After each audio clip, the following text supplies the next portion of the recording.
You know, it seems to me, Ken, that a lot of this broken green response is actually coming from the fact that green is trying to approach an issue like racism, which is a problem that we cannot make sense of without a developmental view, right? Absolutely. Green, when it doesn't have this developmental view, it relates to racism not as sort of this stage that we're always growing out of because every human being starts at square one. Right. They're dealing with it more like almost like it's a type.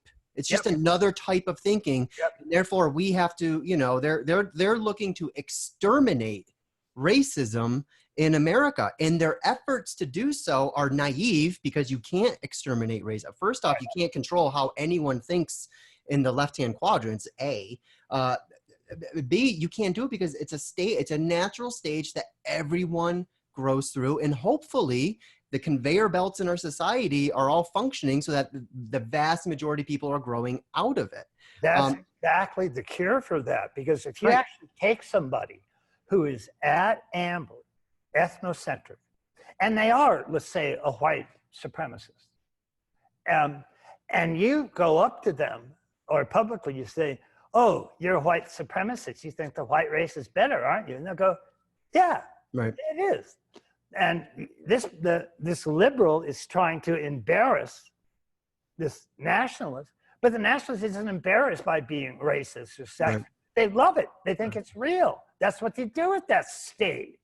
And you can't take, unfortunately, you can't argue a person out of their stage of development. Right.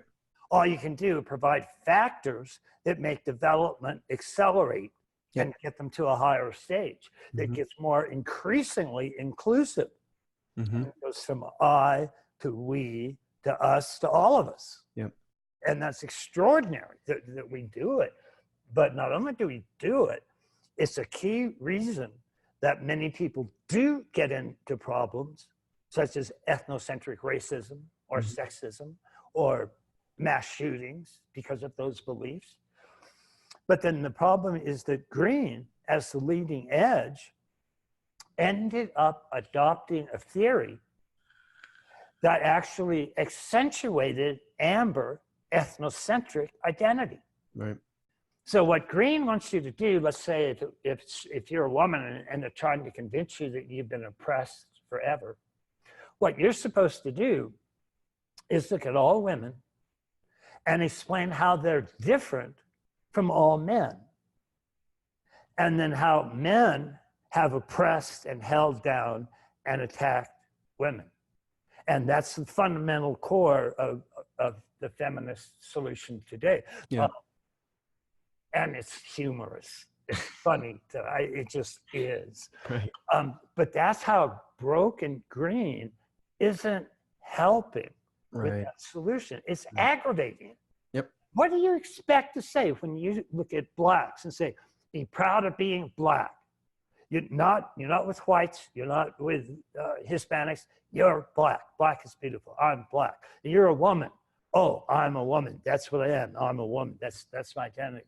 So you're reintroducing tribes. You're reintroducing the actual structure of amber, which is absolutistic, partial, fragmented, tribal, and broken. And we would probably say there's healthy ways to do that and there's unhealthy ways to do that. That's the point. And when green started to get broken in May 1968, the Paris riots, that's where the problems started. And at that time, we had no idea what to do with it. So, and you can even see this if you track something like the history of the Beatles, because they literally created the youth subculture in the early 60s. I mean, all by themselves. They set record sales that hadn't been matched before, and they haven't been matched since either. Billboard, at one point, because they were so dominant, Billboard gave them a special award because the first 5 top hits in Billboard were all Beatles songs, every one of them.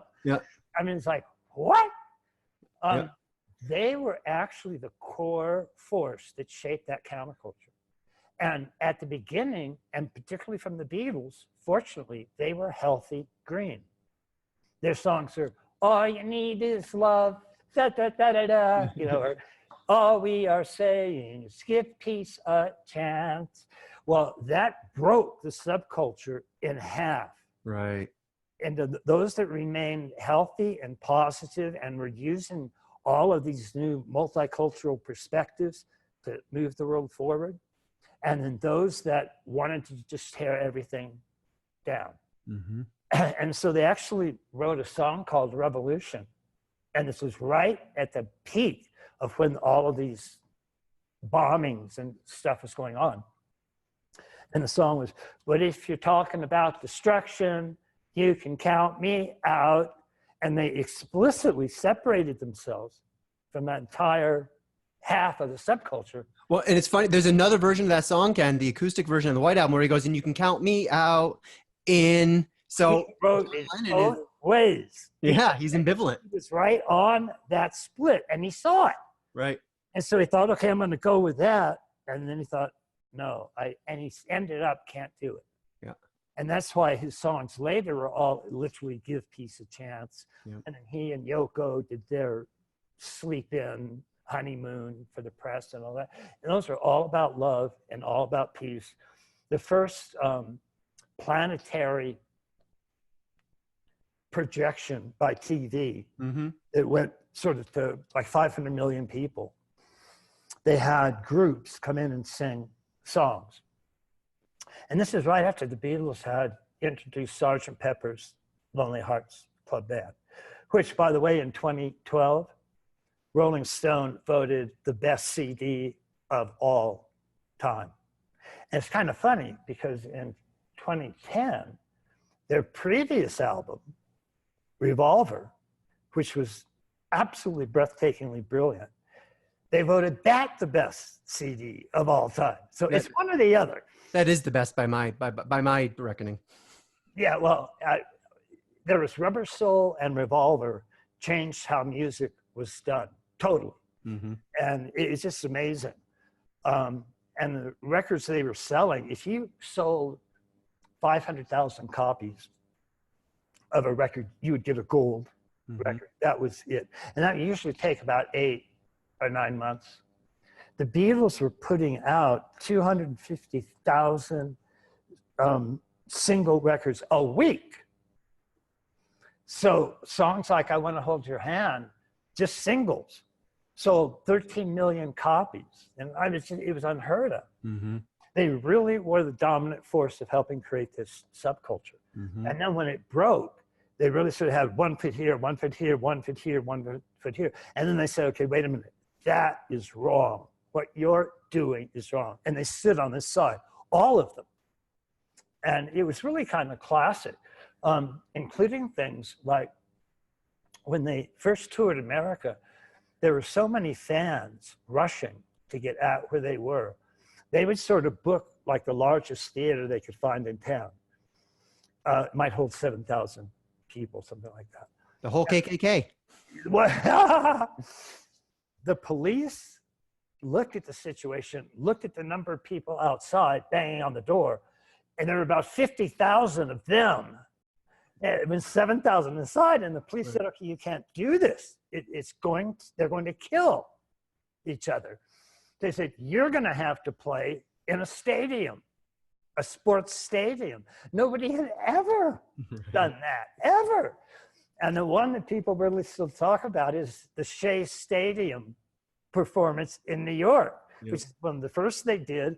They got in, there were 56,000 people in the stands. They were all cheering, and they were cheering so loud. And each Beatles actually told this story, that when they started playing, they couldn't hear each other, literally. Right. So they had to kind of look, and you can see their faces. They're going, what? And then looking at where the other one is so they know how to play. And Ringo tells the story and says, all I could do, I couldn't hear anything they were doing. He's the drummer. He's got to keep the beat for everything. He said, so all I do is watch John's ass and then watch Paul's ass and watch George's ass and see how they were moving. And I drummed according to that. He couldn't hear a thing.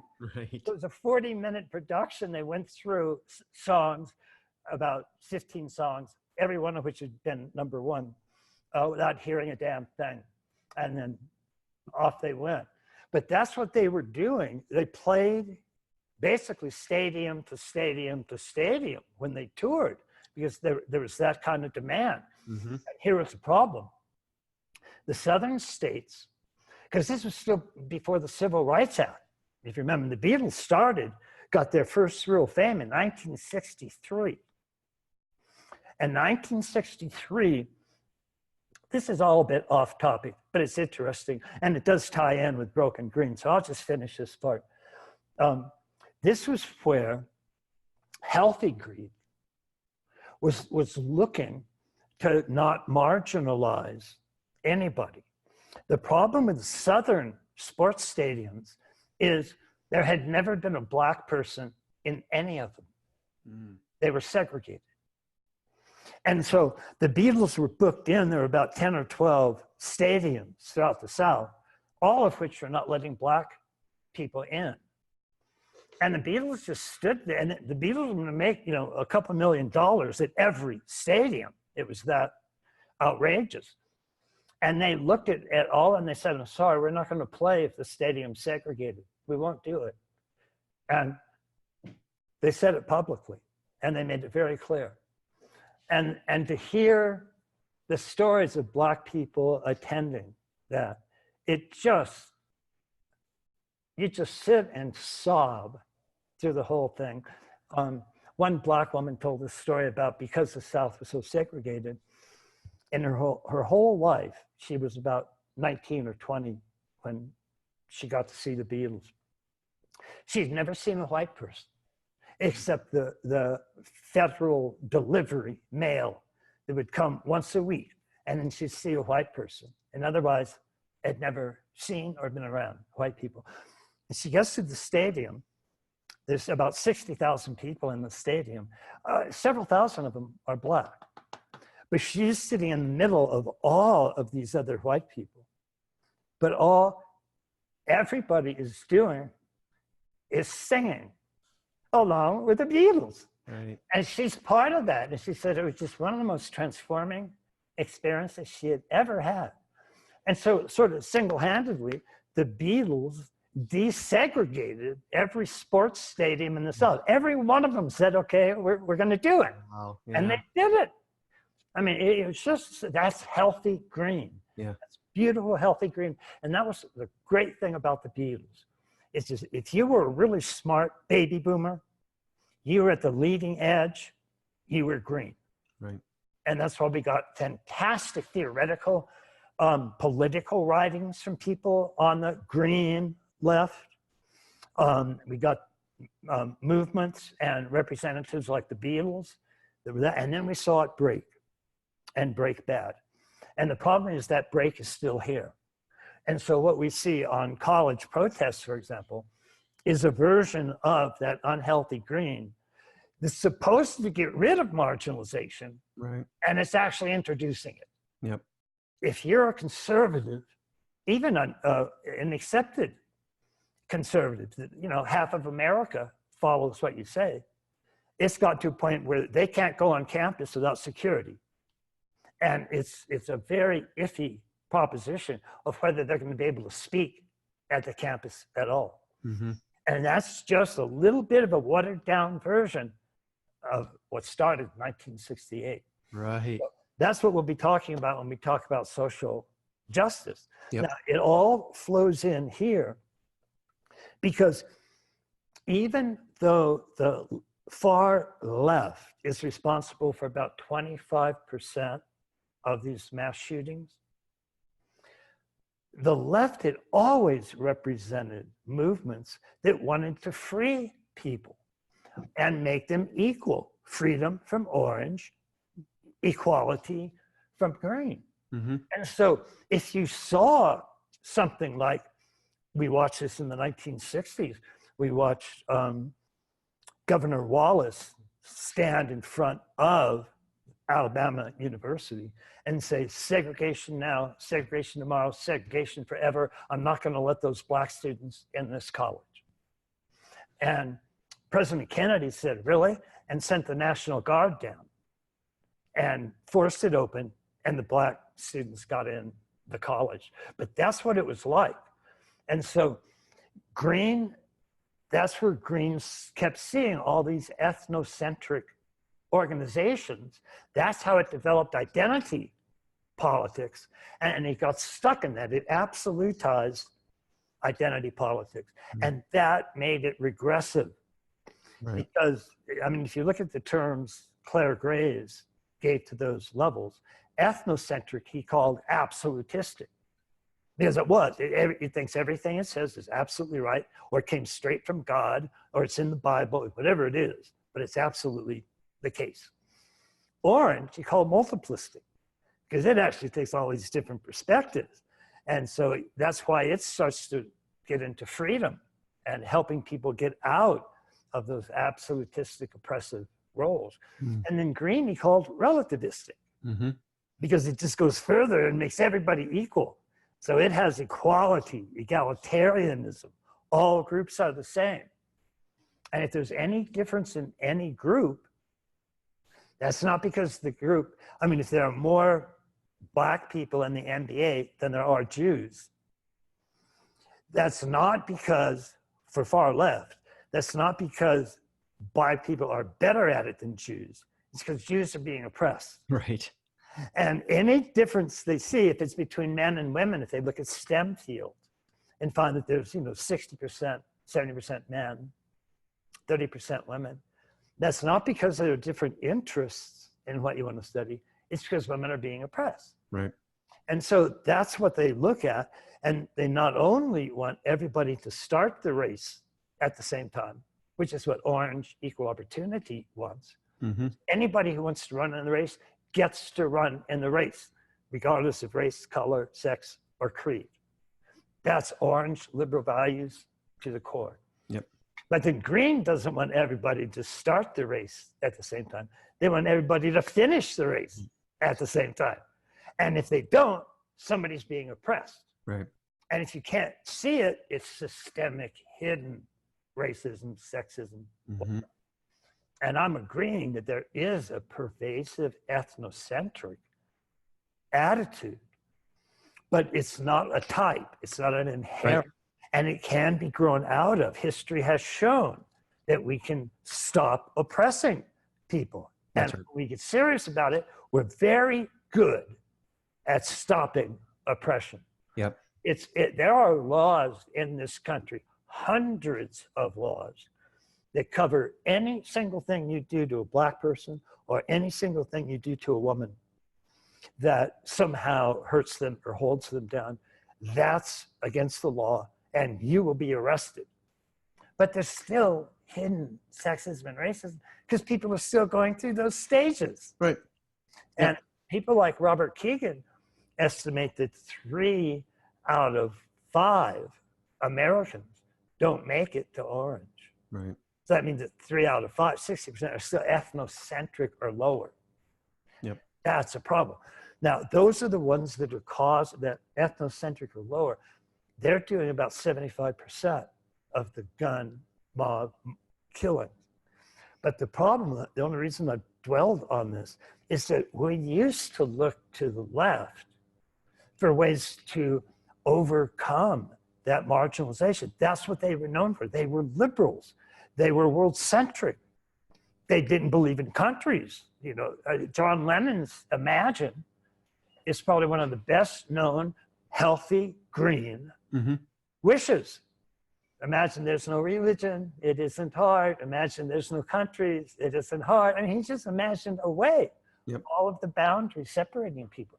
But that's what we would look to the left to do. Whereas the far left now mostly induces marginalization. It wants to marginalize. And you're given a type, if you're a man, you have toxic masculinity and there's nothing you can do about it. Right. So really all you need to do in these arguments is shut up. Because you have no right to talk. You have no idea of what it's like to be oppressed for our entire history. So just shut the fuck up and we'll decide what's right and what to do. But then that attitude keeps going.